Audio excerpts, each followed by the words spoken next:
When we think about patterns of behavior, we can be drawn into sometimes a repetition. When we think about a pattern of behavior, a pattern is just a repetition.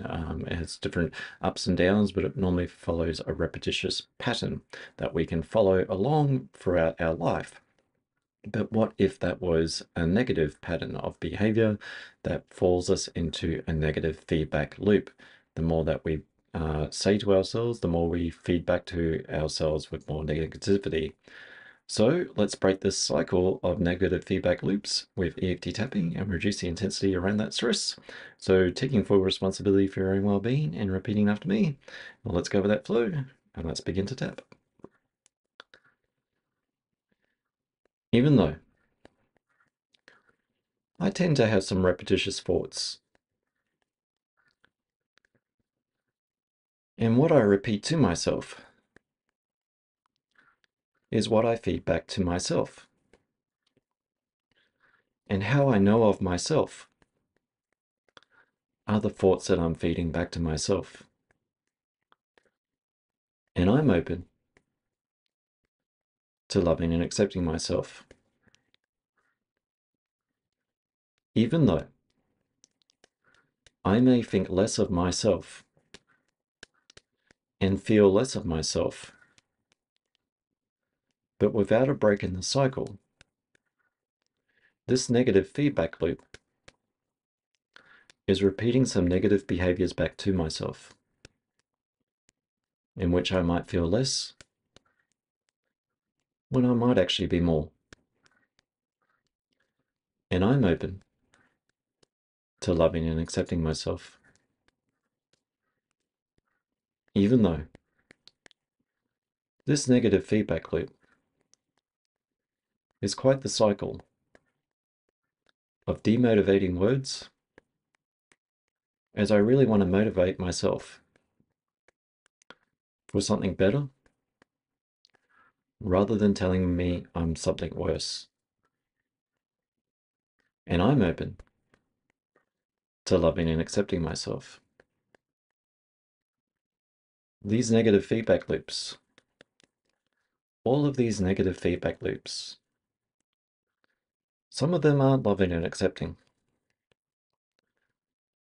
Some of them are hateful. Some of them are rejectful. And some of them just don't want the best for myself. And in some ways, it's kind of like a YouTube algorithm. The more that I take an interest in something and search for this, the more the YouTube algorithm will take interest and feed that interest back to me.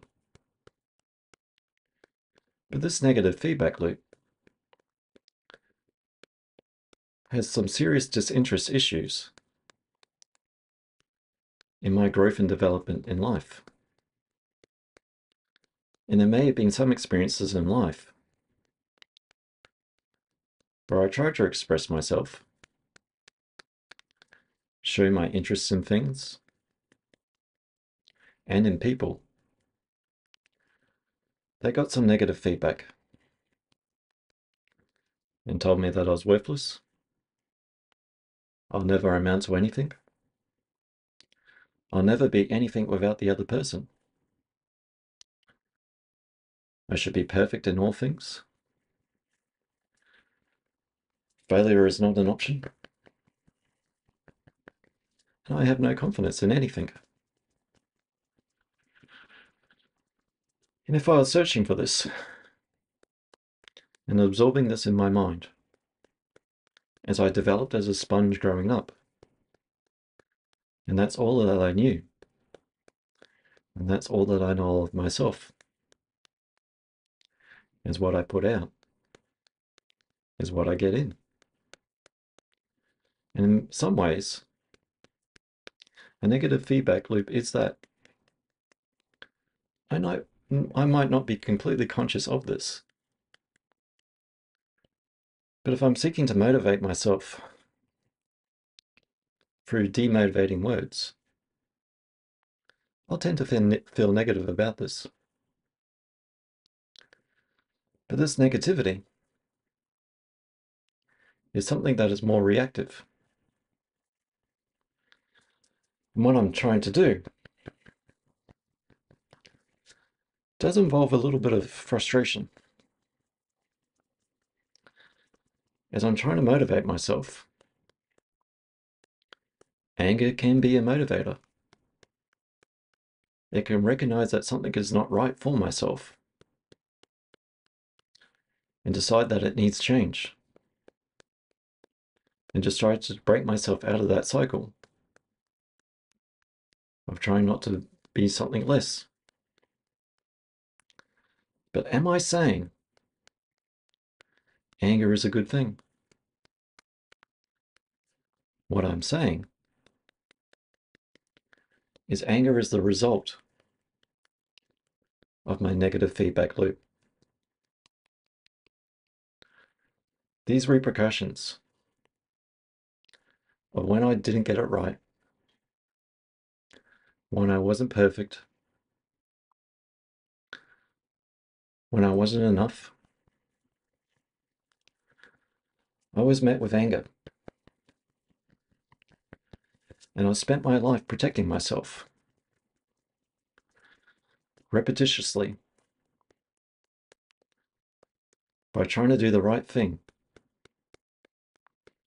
to avoid the wrong action. I'm just so stupid. Well, that implies that I need to be smarter. Why do I need to be smarter? I need to be perfect. Was I perfect all the time? And in order to get something right, I need to make some mistakes. This house is not clean. Why is everyone so messy? And what's the repercussions if I don't have something so clean? I might be carrying out old reactions from old repercussions that are feeding me back the negative consequences of not doing something. And I'm using anger to motivate myself, because these definitely aren't words of kindness that I'm speaking to myself. It's like an old voice still yelling at me,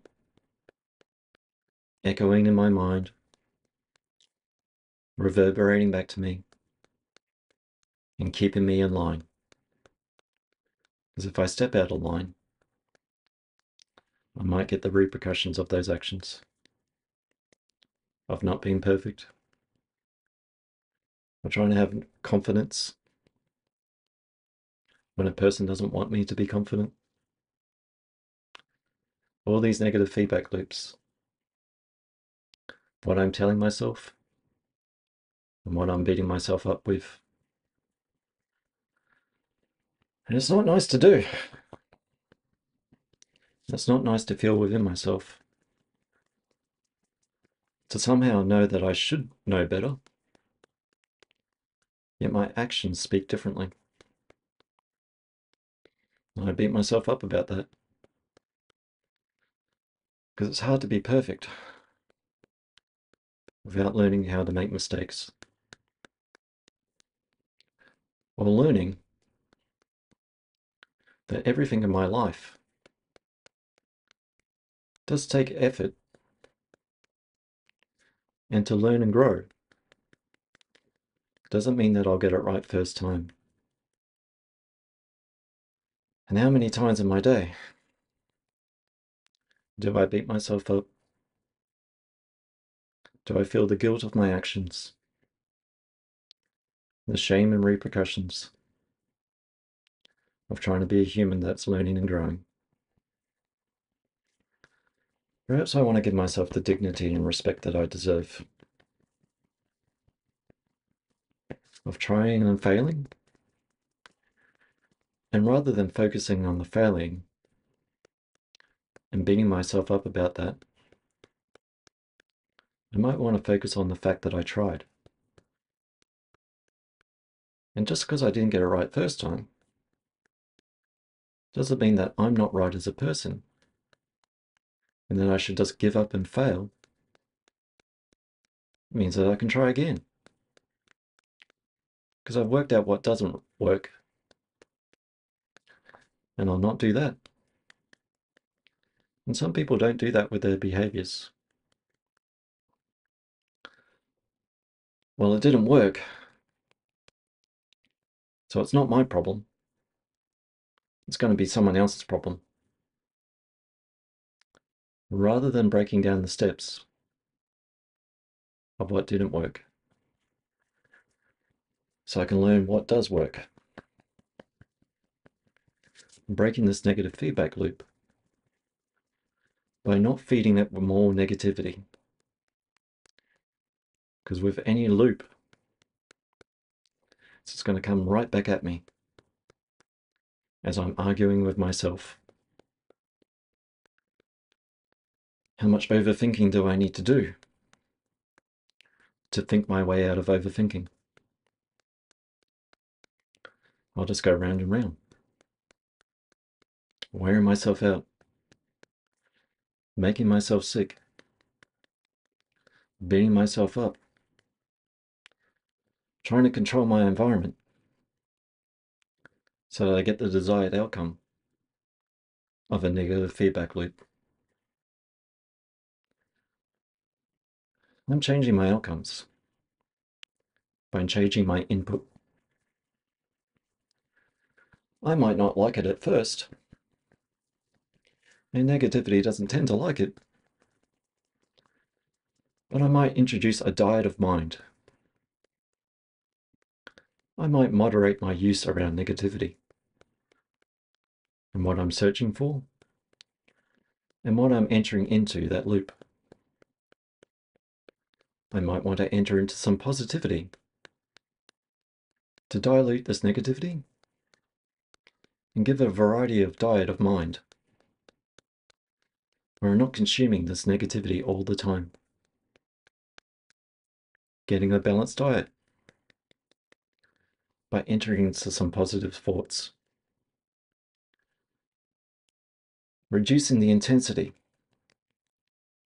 and the reactiveness around some of these stressful experiences. Giving myself the love and compassion that I do deserve for at least trying.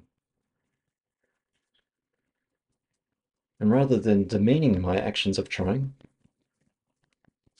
celebrating them.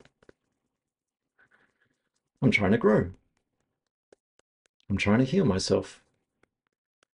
And that's worth all the love and attention that I deserve. That's worth some acknowledgement within myself.